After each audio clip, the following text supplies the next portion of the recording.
Cool. Let's jump into it. It's 30th of January, so we are at the last day of the trading month, and oof, it got a pretty sort of hairy overnight, man. Obviously, yeah, it's these kind of moves in that I always sort of find them quite interesting because, like, obviously, I mean, everybody knows metals have been on the absolute rip roar kind of thing in that, and after what's it called FOMC, yes, yesterday morning, what a crazy sort of 24 odd hours it's been.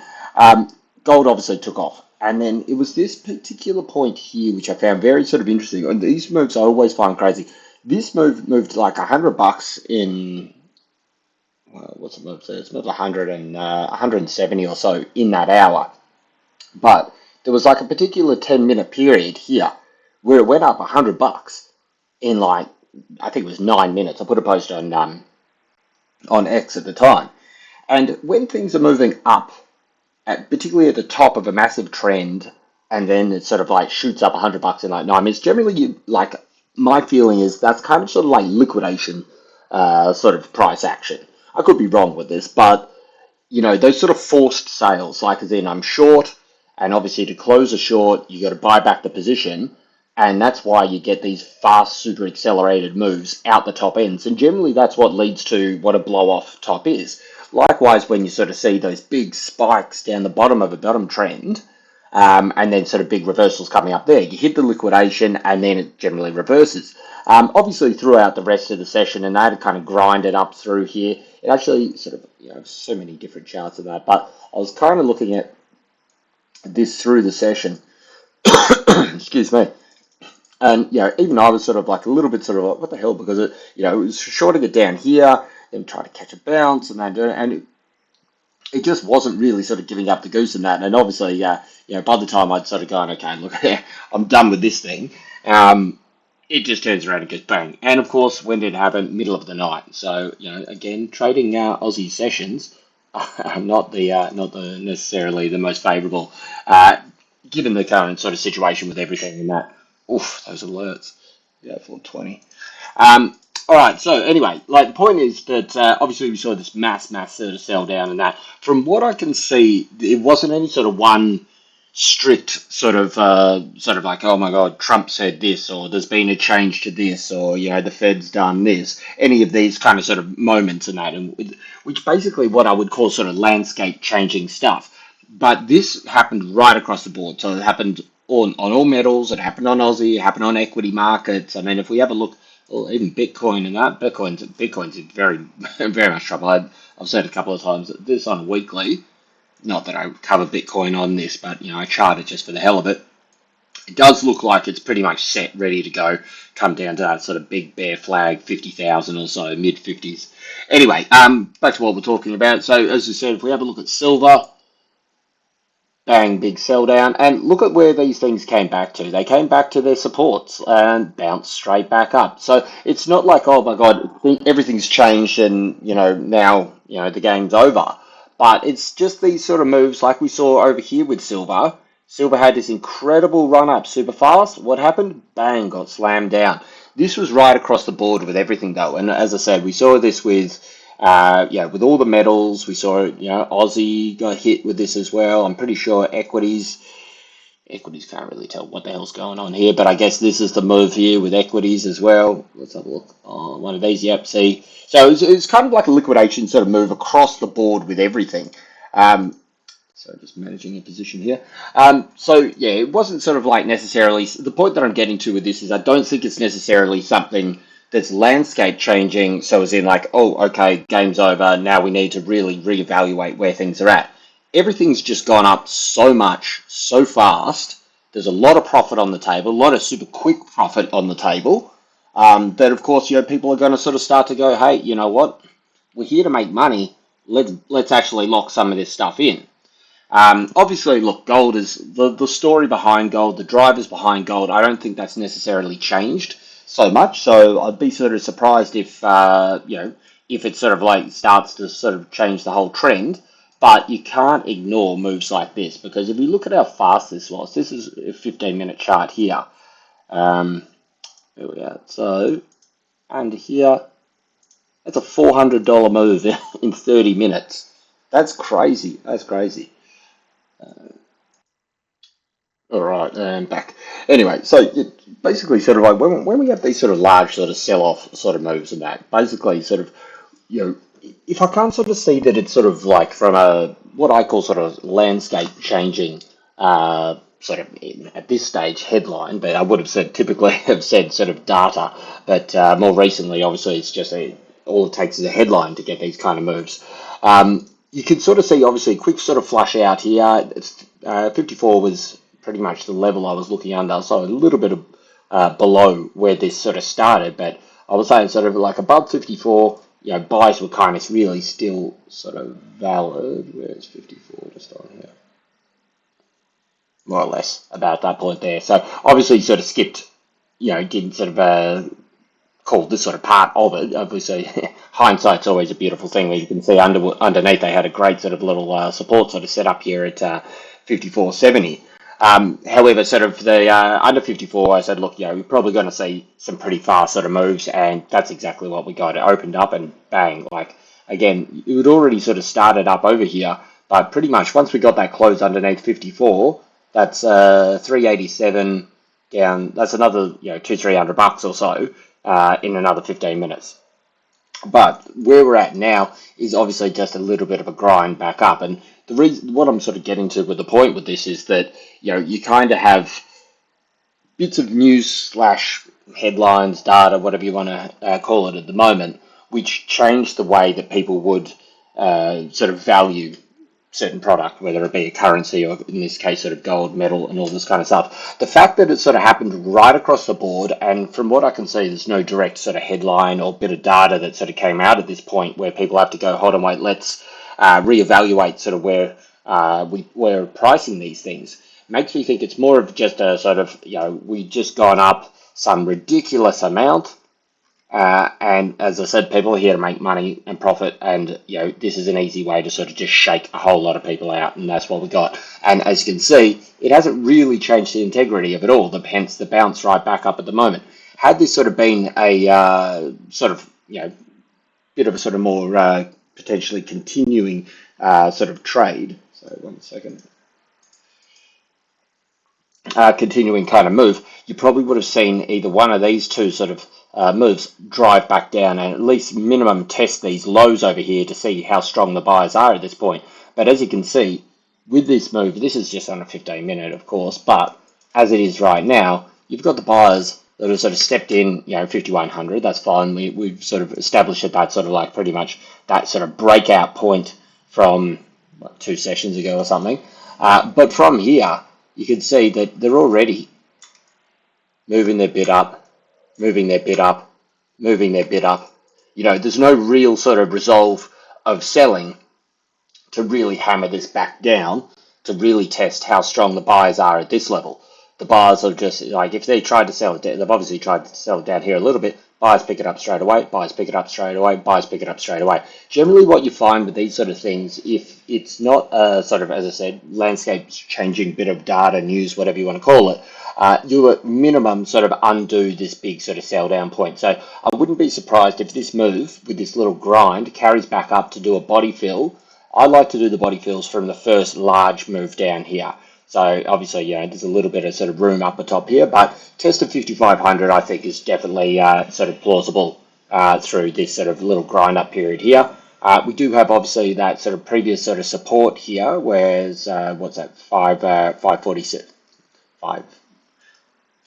5,000, it's hard to get these numbers out, 5,473, this kind of area here. So I wouldn't be surprised if you do get a little bit of pushback from around this area here, but certainly I would say between sort of, this 25 buck range over here, I wouldn't be surprised to see this thing sort of grind and sort of come back up to these levels. And then we can start to evaluate, sort of what's actually happening long term, I would say, long term past this sort of intra-session here. But again, if you put these things onto larger sort of time frames, so we have it on a daily here. Let's get rid of the charts there.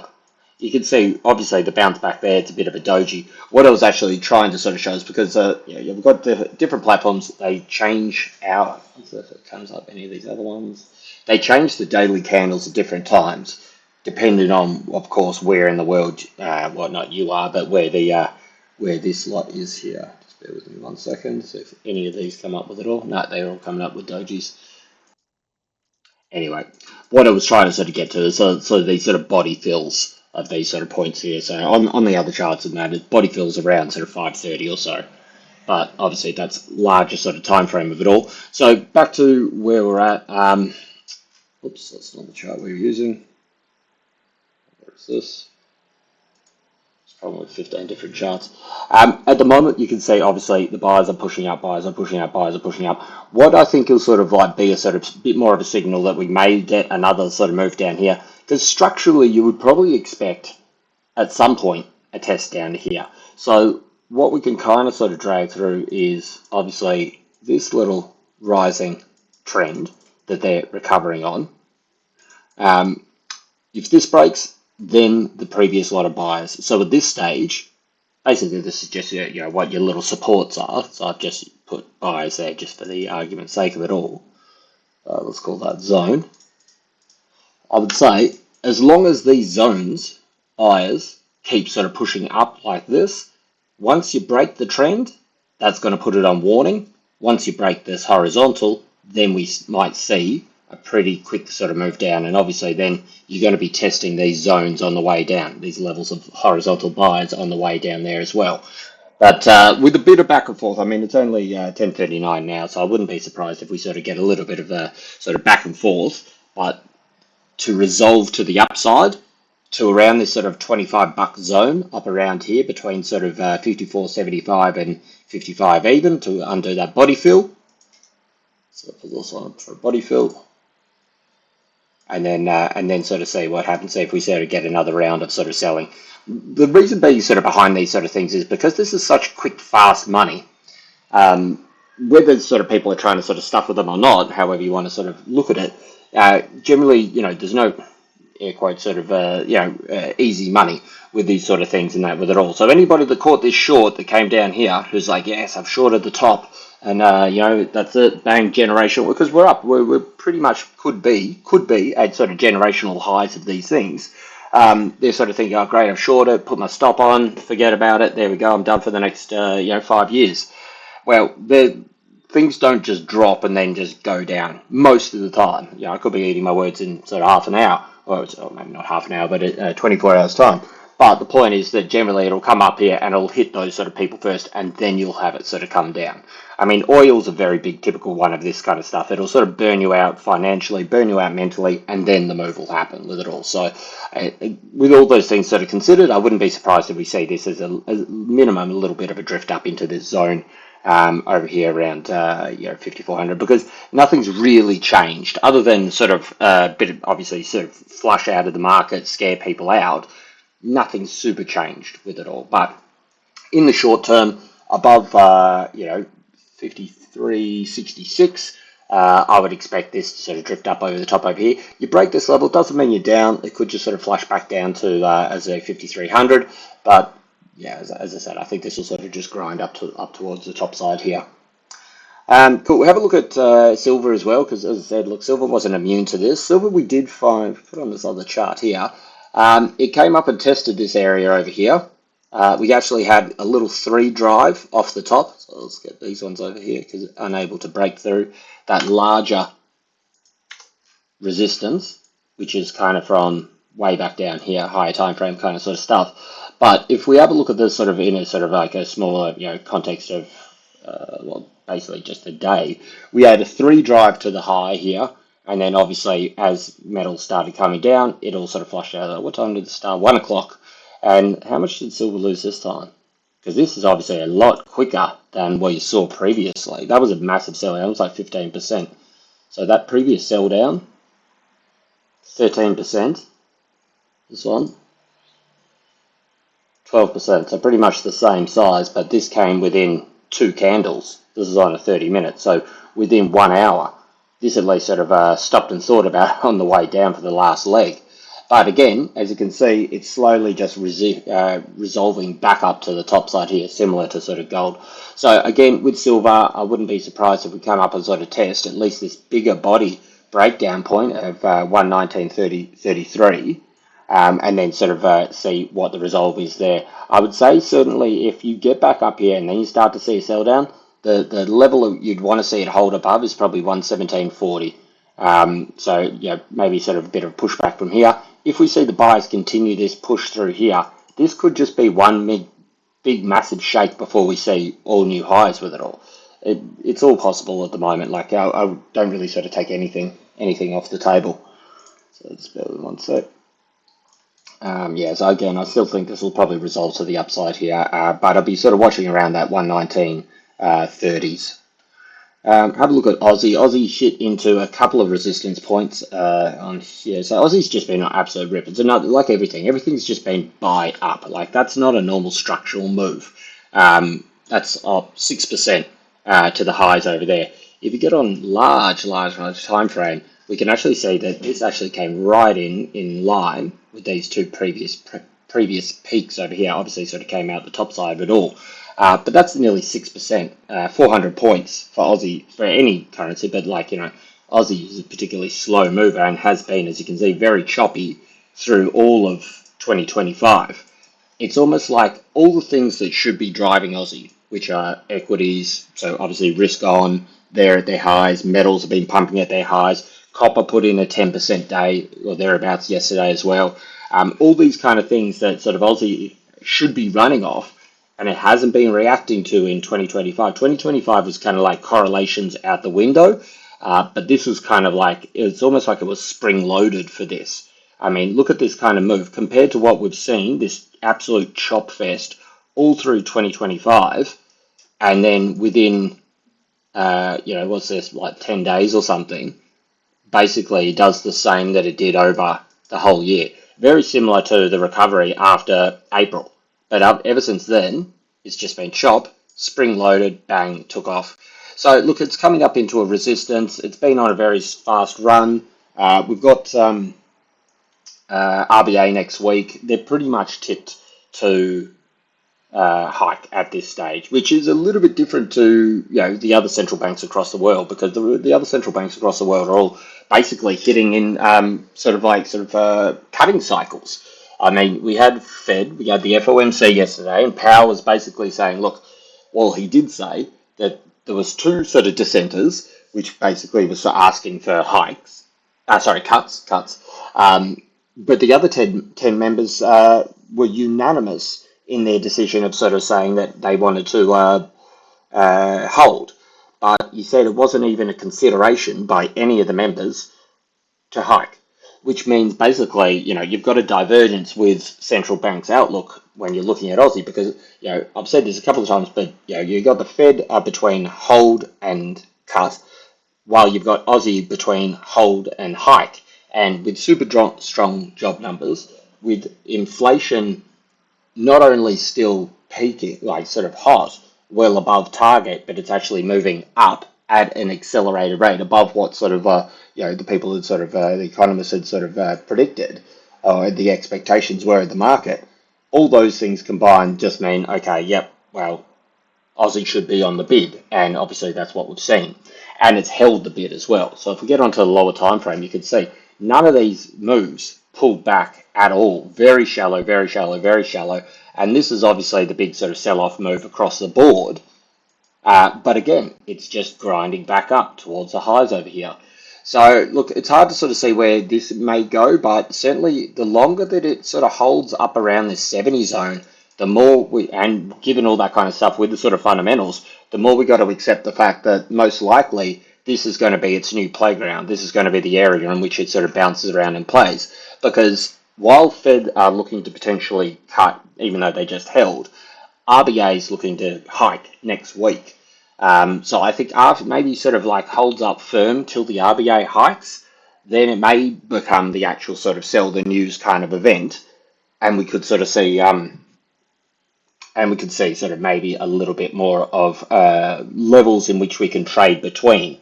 But I would say that the longer that it holds up above 70, the more that we're going to have to sort of go, okay, well, what's its new sort of area going to be, the playground in which it sort of wants to sort of bounce around in, maybe 70 to 72.50. Obviously I'm just picking numbers out of the air here. We'd have to sort of have a look on a higher time frame, but that's the general sort of consent sort of consensus with it. Back underneath sort of 70 again, okay, fine, we can come down, but again, as I said, all the fundamentals considered, I think that that's really going to sort of keep the bid on it for for the foreseeable future anyway. The dollar, as I said, obviously plays a part in it, but even though Aussie's not part of the dollar, we saw that big spike here, like very interesting that we got that big move there. So just managing some positions. So, I mean, look, it is surprising, not surprising, however you want to call it. Let's jump into something and get some of these alerts off, clear it up.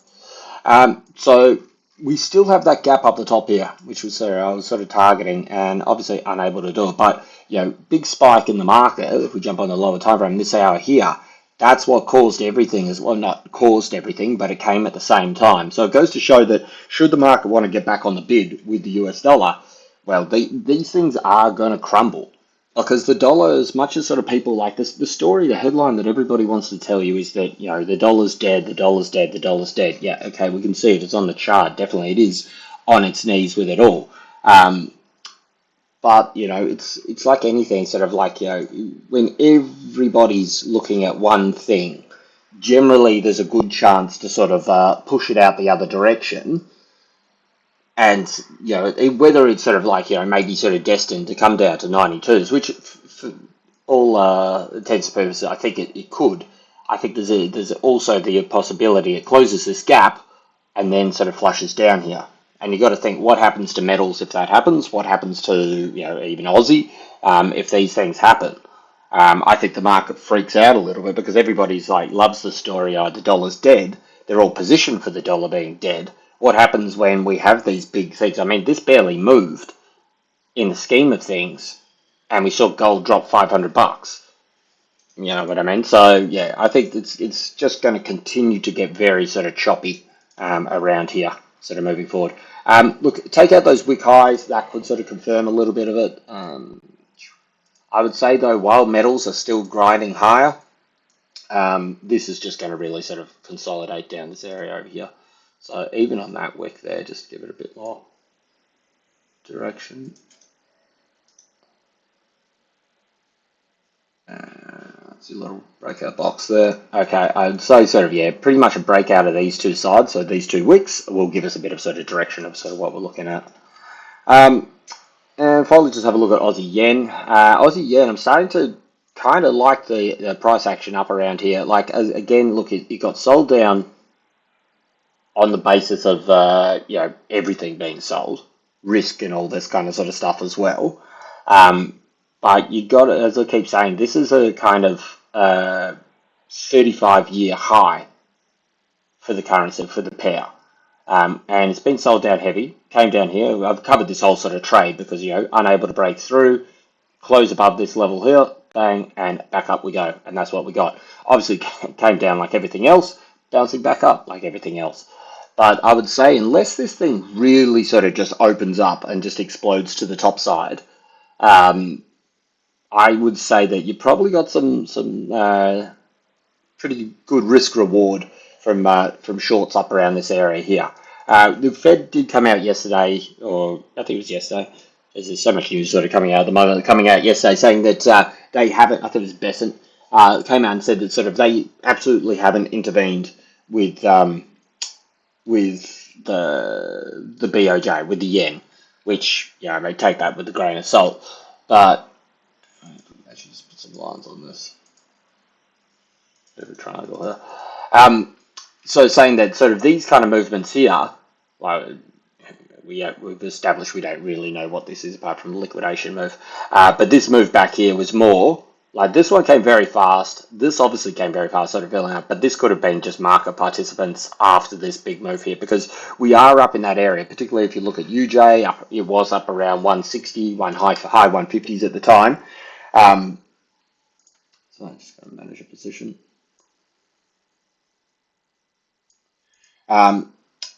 It was up around that sort of high 150s at the time. And so it is in that kind of like intervention-y kind of area. Whether it was them that did it or not, well, who knows? But yeah, I think certainly the market's a little bit cautious up around here. So unless you prove it with a massive blowout to the top side here, which basically confirms that the BOJ is not doing anything, the Fed's definitely not doing anything, and market's just going to overrun this, i.e., weaker sort of yen. I think your top side seems fairly well capped up around this area here. All that being sort of said, yeah, we see how we go drifting back up to these levels over here. It's very choppy over here, but there's not a clear trade with this. But maybe if you take out 107.60, this is obviously a little wick from this morning, we might be able to sort of see a little bit of a drift back down over here. But yeah, it's not as clear cut as this was down here. So this one I called the other day. And you know, once you get those nice little ranges and we can go, okay, close outside, that's when the confidence, or you know, the confidence, the sort of confirmation in the trade, and that sort of comes in a little bit more. And you can see that obviously it's a gamble down, a bit more of a gamble down here. But once you got the close out there, you know, 107.30 up to 108.50, you know, there's 120 points pretty straight up here. And this is why you bank, because obviously it turns around 2 seconds later and wipes everybody out. But you know, we can see that obviously it's holding this line through here. It kind of held this this rising sort of support through here as well. But yeah, I think sort of if you get down still 106, I think is where this thing kind of dies. But till then, you could potentially sort of be getting a bit of a box, albeit fairly large, up around this area here. We could see some sort of consolidation, i.e. sort of like top side sell it, bottom side buy it, till we get that break and then exit the positions. And obviously trade the break direction. Alright, so that's pretty much it for it all through there. As I say, last day of the month, or last trading day of the month and that, so we could see some sort of flows. That was another potential reason for some of those moves last night. What did this come in? The jobs numbers came in at 12:30. Rised up, and then nothing really sort of shocker there. Yeah, it wasn't really any sort of data that I could see moving any of that. We don't really have anything sort of data-wise coming into hand. We've got PPI tonight at 12:30. Again, still sort of flushing out some of this stuff. I don't know if we've sort of established whether they're going to be doing another lockdown or not lockdown, government shutdown or not. So, you know, we'll have something to sort of keep an eye on at the moment. But as I said, I wouldn't be surprised mainly sort of to see those sort of metals sort of drift back up, and then maybe potentially another sell coming into end of the week. End of the week, end of the day, end of the month, trading month. All right, that's it for me.